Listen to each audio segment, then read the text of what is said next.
Sahabat, kamu pernah nggak merasa diri kamu selalu yang paling benar, orang lain semua salah? Apapun pendapat orang lain adalah salah, hanya pendapat kamu yang benar. Atau siapa yang tak pernah terjebak dalam perasaan bahwa kita selalu paling benar? Kita semua tahu betapa sulitnya menghadapi kenyataan bahwa kita mungkin tidak selalu memiliki jawaban yang benar. Tahukah kamu, merasa selalu paling benar bisa menjadi penyakit yang merugikan diri kita sendiri. Di video kali ini, kita akan membahas suatu kebiasaan yang mungkin beberapa dari kita alami, yaitu selalu merasa paling benar.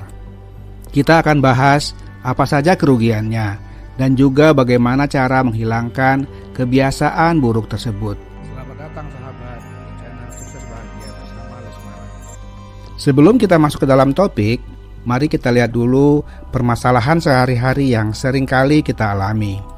Mungkin beberapa dari kita sering merasa diri kita yang paling benar. Kita sulit untuk menerima pendapat orang lain, lebih suka menjadi pusat perhatian, atau bahkan enggan menerima kritik.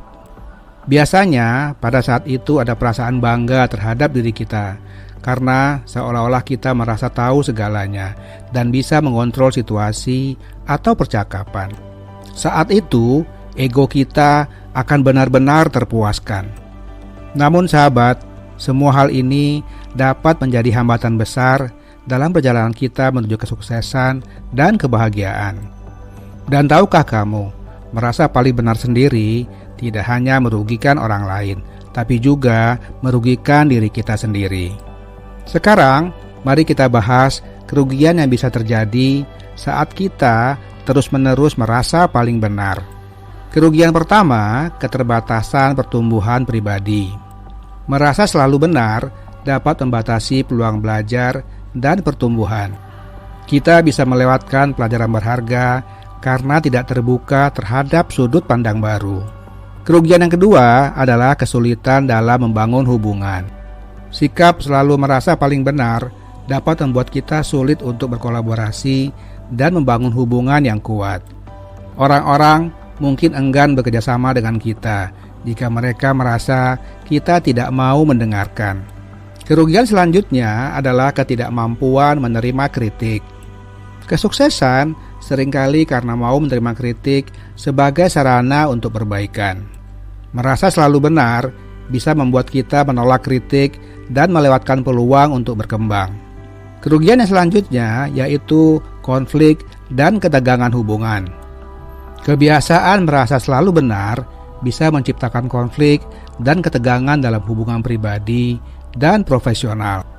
Hal ini dapat merugikan hubungan kita dengan teman, keluarga, atau rekan kerja. Namun jangan khawatir sahabat, kita akan membahas cara mengatasi perasaan ini dan belajar untuk membuka diri.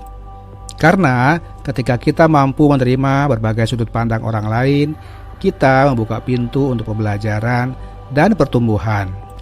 Hal ini tidak hanya memperkaya pengetahuan kita, tapi juga memperluas jaringan sosial dan peluang. Kesuksesan tidak selalu datang dari mempertahankan pandangan sendiri, tetapi dari kolaborasi, belajar dari orang lain, dan terbuka terhadap perubahan. Dan yang terpenting, kita juga akan disukai oleh orang lain. Orang-orang akan merasa nyaman dan senang bergaul dengan kita. Sekarang, mari kita bicara tentang langkah-langkah konkret yang dapat kita ambil untuk berhenti merasa paling benar dan paling pintar sendiri. Langkah yang pertama, sadari konsep ada langit di atas langit. Konsep ada langit di atas langit mencerminkan kesadaran akan keterbatasan pengetahuan kita. Dengan menyadari bahwa kita tidak tahu segalanya, kita dapat mengembangkan rasa rendah hati dan mengakui bahwa orang lain juga dapat memiliki kontribusi yang berharga. Konsep ada langit di atas langit mengajarkan kita bahwa selalu ada orang yang lebih pintar dari kita. Langkah yang kedua, praktek empati.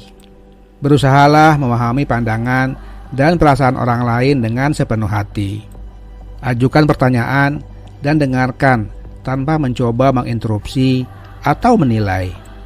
Langkah yang ketiga, buka pikiran untuk pembelajaran. Terima kritik dengan terbuka dan lihatlah sebagai peluang untuk tumbuh. Jangan takut untuk mengakui kesalahan dan lihat setiap situasi sebagai kesempatan untuk pembelajaran. Memahami bahwa pengetahuan kita tidak pernah sempurna dapat mendorong kita untuk selalu terbuka terhadap pembelajaran baru. Langkah yang keempat, praktek kesadaran diri. Evaluasi dan refleksikan diri secara teratur. Pertanyakan motivasi di balik keyakinan dan pandangan pribadi. Dan kenali pola pikir yang mungkin menunjukkan kecenderungan untuk merasa paling benar. Langkah selanjutnya yaitu hindari perbandingan yang merugikan. Kita tidak perlu membandingkan diri kita dengan orang lain secara merugikan. Fokuslah pada pertumbuhan pribadi daripada membandingkan diri dengan orang lain. Kita mungkin memiliki kelebihan tertentu, tetapi selalu ada orang lain yang memiliki pengetahuan atau keahlian unik yang dapat kita pelajari. Langkah yang keenam, komunikasi terbuka. Berkomunikasilah dengan cara yang terbuka, jujur, dan santun. Terimalah bahwa orang lain mungkin memiliki sudut pandang yang berbeda. Dengan demikian, kita tidak akan cenderung mendominasi percakapan atau menganggap pandangan kita yang paling benar. Langkah yang ketujuh, kembangkan rasa humor atau sense of humor. Ketika seseorang belajar untuk tidak selalu serius, ia menjadi lebih terbuka terhadap pandangan dan pendapat orang lain. Sikap yang lebih santai terhadap diri sendiri dapat mengurangi kecenderungan untuk bersikeras kepada keyakinan pribadi. Langkah yang ke-8, terlibat dalam diskusi terbuka. Ikut serta dalam diskusi atau kelompok di mana berbagai pandangan diterima. Praktekkan berbicara dan mendengarkan dengan menghargai keanekaragaman pendapat. Langkah yang terakhir, buka diri untuk perubahan. Terimalah bahwa pandangan dan pengetahuan dapat berkembang seiring waktu. Jangan takut untuk memperbaharui keyakinan berdasarkan informasi baru. Jika kita menyadari bahwa selalu ada hal-hal baru untuk dipelajari dan dipahami, kita akan lebih terbuka terhadap kemungkinan adanya sudut pandang dan pengetahuan yang belum kita ketahui. Jadi sahabat, mari kita berhenti merasa paling benar dan paling pintar sendiri. Buka diri untuk pendapat orang lain dan pelajaran baru.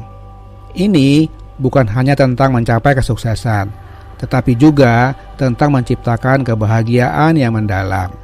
Dengan begitu, kita tidak hanya membentuk diri kita menjadi individu yang lebih baik, tetapi juga menciptakan dampak positif dalam kehidupan orang lain. Terima kasih sahabat telah menonton video ini.